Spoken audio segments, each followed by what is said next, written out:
And welcome back guys. आज हम पढ़ने जा रहे हैं हेरिडिटी एंड एवोल्यूशन का पार्ट 4, जो कि आज शायद से लास्ट पार्ट होगा। तो आज हम इसमें पढ़ेंगे how do traits transmitted to progeny actual में कल हमने क्या पढ़ा था? कल हमने डायहाइब्रिड इनहेरिटेंस और मोनोहाइब्रिड इनहेरिटेंस कंप्लीट किया था इससे पिछले वाले लेक्चर में। अगर आपको नहीं मिल रहा तो आप मेरी वीडियो पे जा करके देख सकते हैं, वहाँ पर चैनल पे जाके देख सकते हैं, सारे के सारे आपको लेक्चर्स मिल जाएंगे। तो अभी हम क्या कर रहे हैं, how do traits transmitted to progeny. Progeny में ट्रेड्स जितने भी होते हैं सारे के सारे कैसे आते हैं, किसके थ्रू आते हैं, सारी चीज़ें हम देखेंगे। तो देखते हैं, चलिए। तो द ट्रेड्स लिख लेते हैं पहले इसकी थोड़ी सी। The traits of parents are transmitted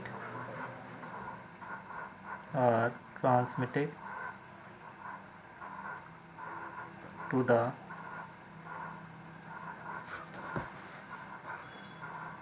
progeny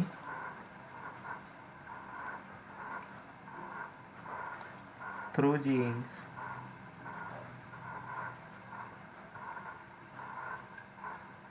present on the chromosome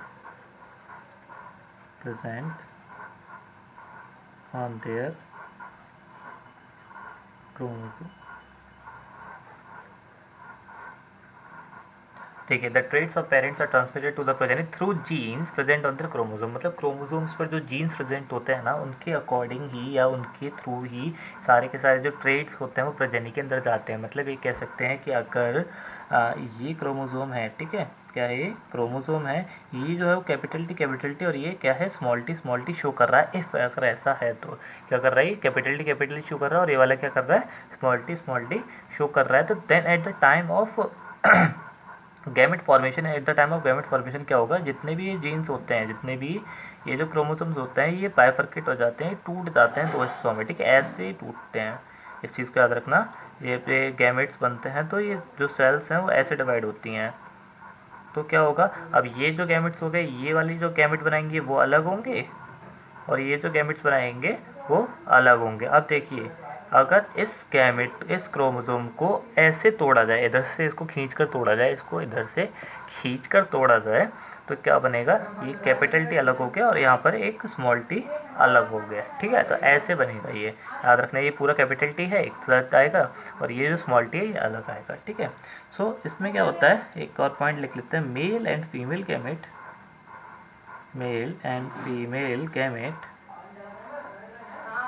carry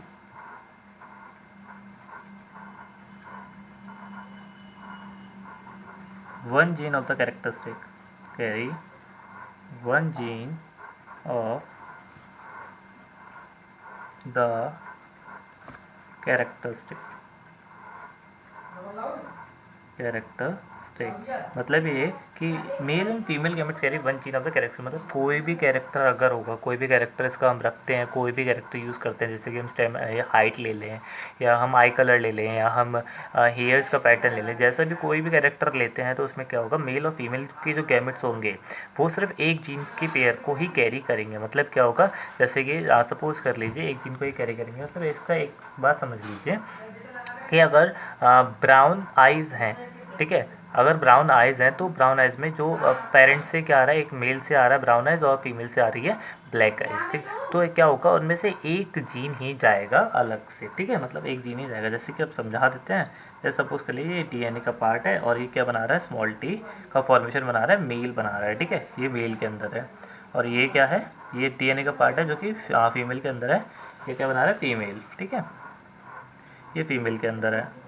तो इसका गैमेट क्या होगा, इसका गैमेट होगा ओवम और इसका गैमेट क्या होगा, स्पर्म, ठीक है। जब ये फ्यूज़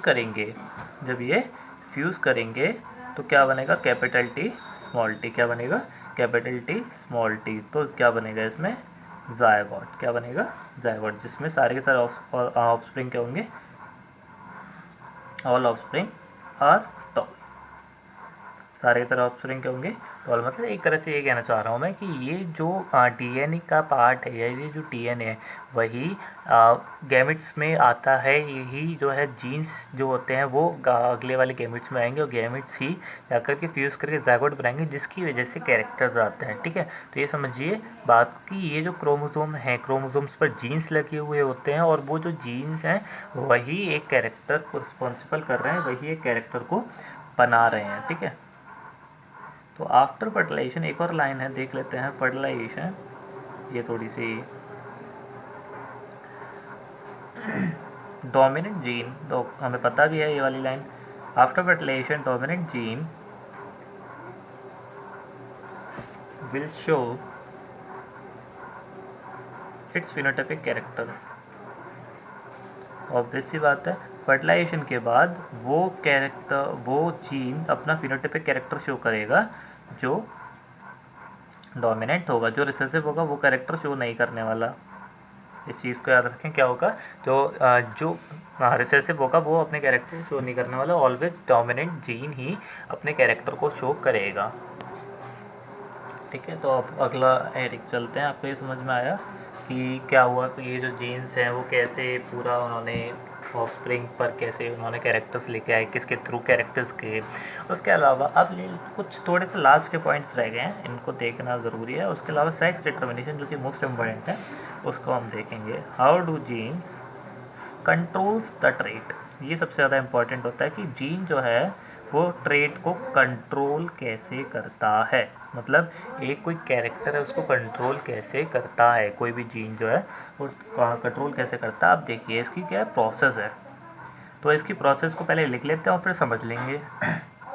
हाँ, जीन इज़ द सॉरी मुझे तो काम हो गया। Gene is the section of DNA. ठीक है, gene is the section of DNA which codes for the protein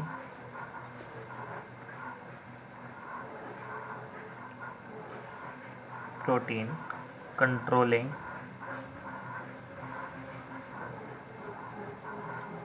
a specific trait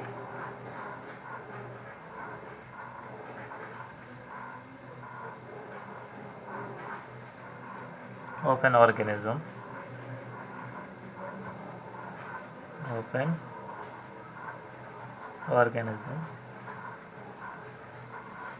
ठीक है, और ये नेक्स्ट पॉइंट इसका पहले पूरा लिख लेते हैं उसके बाद समझेंगे। ठीक है, तो जीन्स कोड, देखिए बहुत इजी है, आप लोग ये समझ जाएंगे कितनी इसमें लिखावट है, बट ये होता है ना कि थोड़ा सा बोर्ड के लिए ज़रूरी होता है, तो ज़रूरी है।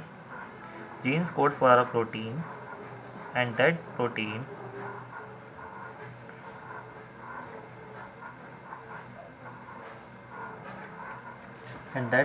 form the enzyme या an enzyme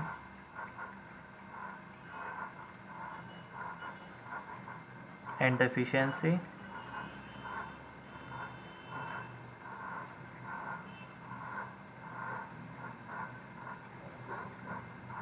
of an enzyme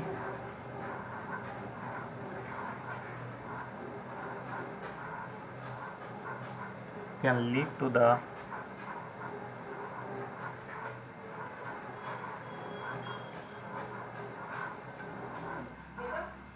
formation of hormones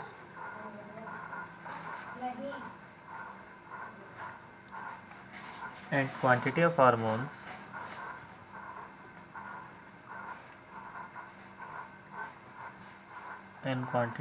of hormones will lead the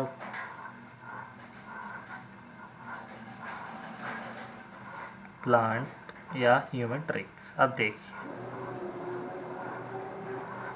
ये तो हमने लिख ली लैंग्वेज पूरी इसकी, इसको समझ लेते हैं एक्चुअल में क्या होता है पूरा। मैं बताता हूँ कि ये मान लीजिए अब डीएनए क्या होता है, डीऑक्सी राइबोन्यूक्लिक एसिड होता है, ये बात पक्की बात है। ठीक है, तो एक्चुअल में क्या होता है, इस डीएनए के ऊपर कुछ छोटे छोटे से पार्ट्स होते हैं, पॉइंट्स होते हैं, इनको हम क्या बोलते हैं, जीन्स बोलते हैं, जो कि आपको नहीं दिखाई दे रहे होंगे प्रोबेबली शायद, लेकिन इसको हम अगर ऐसे देखें तो ये चीज़ होगी, ये ऐसे इसके जीन्स लगे होते हैं, इनको हम क्या बोलते हैं, जीन्स बोलते हैं। ठीक है, तो सपोज करिए कि इस डीएनए से एक पार्ट निकल के आया, जीन के साथ निकल के आएगा, इस चीज़ को याद रखना, इस जीन के साथ निकल के आएगा, और उसने क्या बनाया, एक प्रोटीन बनाई, क्या बनाई, एक प्रोटीन बनाई। ठीक है, क्या बना दी, एक प्रोटीन बना दी, इस चीज़ को याद रखना, प्रोटीन बना देते हैं जब डीएनए और जीन्स ये होते हैं कि जो जीन है वो एक प्रोटीन का फॉर्मेशन करती है। ठीक है, जो डीएनए वो क्या करती है, प्रोटीन का फॉर्मेशन करती है। वैसे तो इसकी कॉम्प्लेक्स प्रोसेस है, लेकिन हमें अभी समझने की बात तो नहीं है। ठीक है, तो डीएनए ने क्या बना दिया, प्रोटीन बना दिए, याद रखना क्या बना दिए, प्रोटीन बना दिए। अब ये जो प्रोटीन है वो एक एंजाइम बनाएगी। ठीक है, क्या बनाएगी, एक एंजाइम बनाएगी। ठीक है, क्या बनाएगी, एंजाइम बनाएगी। याद रखना, ऑल एंजाइम्स आर प्रोटीन, सारे के सारे जो एंजाइम्स होते हैं वो प्रोटीन्स होते हैं, मतलब जितने भी एंजाइम्स बने होंगे वो सारे के सारे किससे होंगे, प्रोटीन से बने होंगे। ठीक है, गुड। अब क्या होगा, प्रोटीन से एंजाइम बन गया। अब लेकिन जो एफिशिएंसी है एंजाइम की, मतलब कितना ज़्यादा बना, कितना कम बना, कितना काम कर रहा है, कितना काम कर सकता है, तो ये जो होता है ये क्या करता है, हार्मोन्स को निकलवाने में हेल्प करता है, या हार्मोन्स के फॉर्मेशन में हेल्प करता है। ये जो हार्मोन्स है केमिकल सब्सटेंस मान लीजिए, क्या मानना है, केमिकल सब्सटेंस मानना है, जो कि हमारे कैरेक्टर्स को कंट्रोल करता है। समझे, मतलब ये डीएनए डायरेक्ट कंट्रोल नहीं करेगा, डायरेक्ट कंट्रोल नहीं करेगा, ये क्या करेगा, पहले प्रोटीन बनाएगा और इस प्रोटीन को एंजाइम्स के, ये प्रोटीन क्या होगी, एंजाइम बनाएगा, और ये जो एंजाइम है वो हार्मोन्स का फॉर्मेशन कराएगा। और वो जो हार्मोन है, जैसे कि सपोज करिए कि ग्रोथ हार्मोन है, आपको नाम से पता चल रहा होगा, आपको हार्मोन्स तो नहीं समझ में आया, लेकिन ग्रोथ हार्मोन आपको क्या समझ में आ रहा होगा कि कुछ कुछ ही ग्रोथ से रिलेटेड होगा। हाँ, तो ये ग्रोथ से रिलेटेड भी है। अगर ये ज़्यादा निकल गया तो हाइट क्या हो जाएगी, ज़्यादा हो जाएगी। देख लीजिए, हाइट क्या हो जाएगी, ज़्यादा हो जाएगी। अगर ये कम निकला तो हाइट क्या होगी,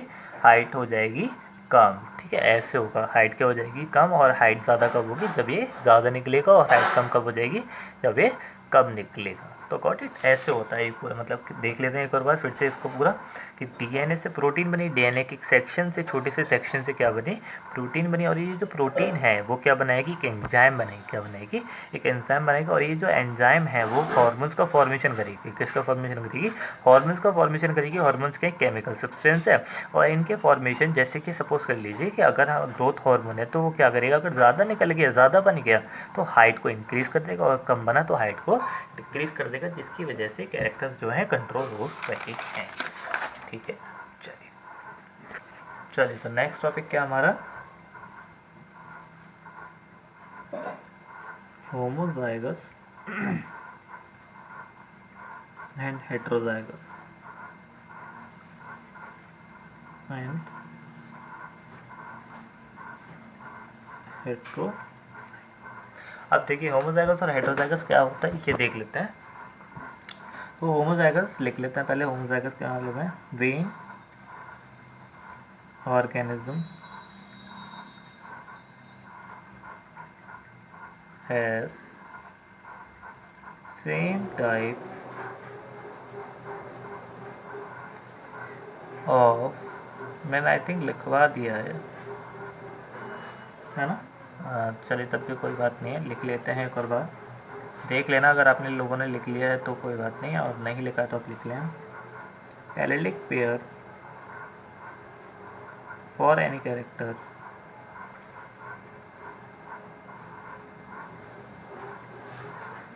is called homozygous.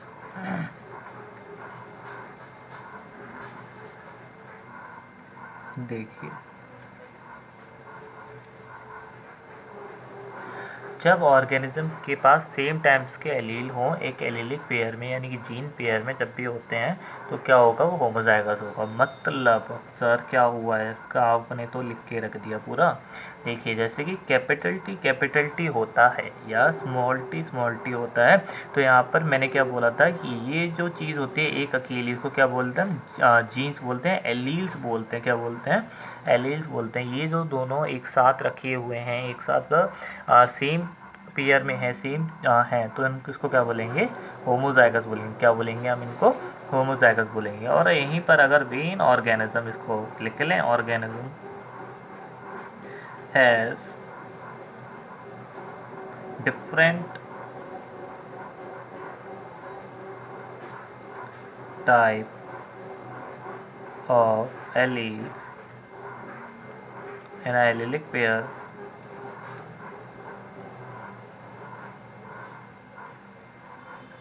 for any character,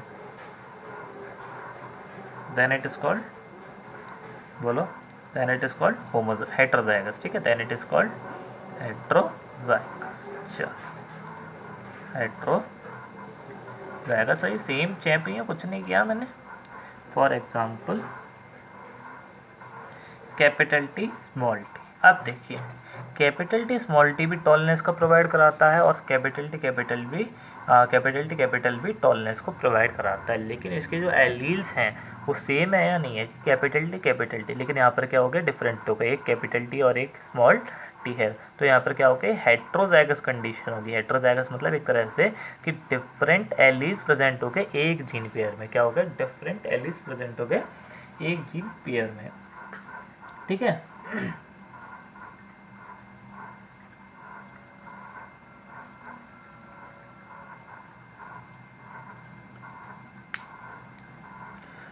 अब लास्ट टॉपिक रह गया आपका सेक्स डिटर्मिनेशन, जो कि इम्पोर्टेंट टॉपिक भी है.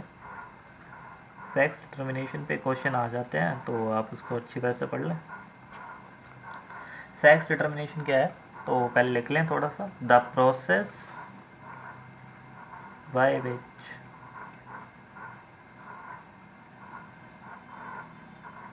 We can determine the sex of a person या बेबी. सर आप बेबी होगा, बेबी चाइल्ड या चाइल्ड. ठीक है. अब देखिए, एक्चुअल में सेक्स डिटर्मिनेशन क्या होता है कि सेक्स जो होता है बेबी का, मतलब वो मेल होगा फीमेल होगा क्या होगा, तो इसके अकॉर्डिंग हम ये देख सकते हैं, चेक कर सकते हैं कि बेबी का जो सेक्स है वो क्या हो सकता है. देखिए, अब एक्चुअल में एक चीज़ हमें याद रखनी है कि द क्रोमोसोम, ये स्टार पॉइंट तो नहीं है शायद sir, which determine the sex of a person are called sex chromosome.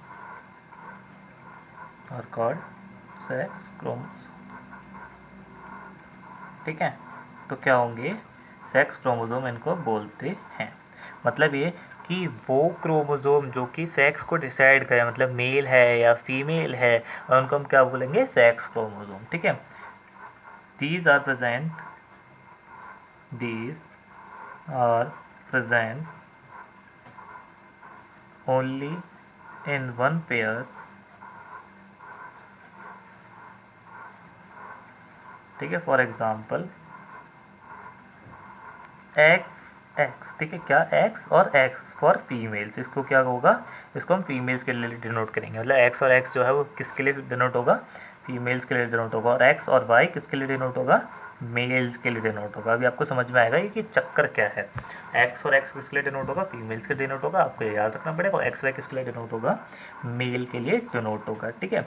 इसके अलावा हमारे बॉडी में और भी क्रोमोसोम्स मिलते हैं, जैसे कि सेक्स क्रोमोसोम्स के अलावा actually we have a pair of 42 chromosomes. ठीक है, सॉरी 22 पेयर ऑफ क्रोमोसोम्स, यानी कि 40, सॉरी भूल गया मैं. हाँ, we have a pair of 23 pair of chromosomes. ठीक है, जिनमें से कि वन पेयर जो होता है वो सेक्स क्रोमोसोम होता है, बाकी के सारे क्या होते हैं, ऑटोसोम्स होते हैं. तो इसको लिख लेते हैं, we have pair of 23 chromosome. Pair of, याद रखना है इस चीज़ को, 23 नहीं है, सीधा कितने क्रोमोसोम है, पेयर है. 23 chromosomes in which one pair is called allosomes और सेक्स क्रोमोसोम सर आपकी राइटिंग खराब हो रही है, क्या किया था, and other 22 pair of chromosome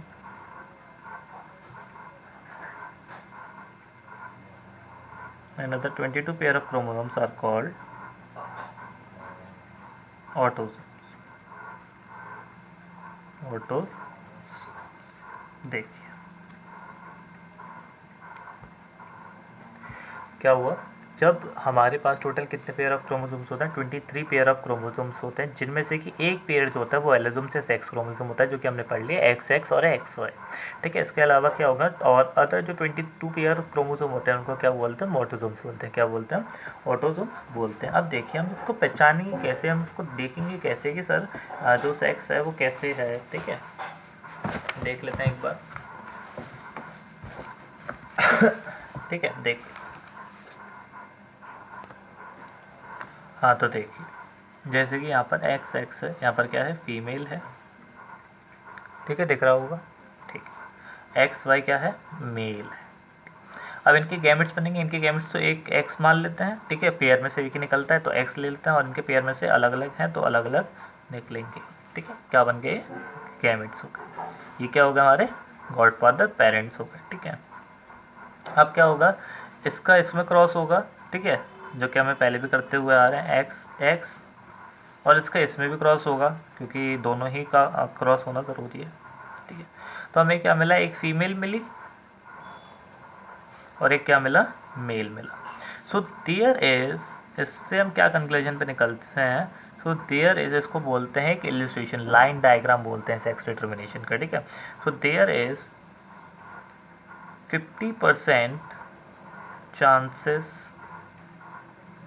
of having a male baby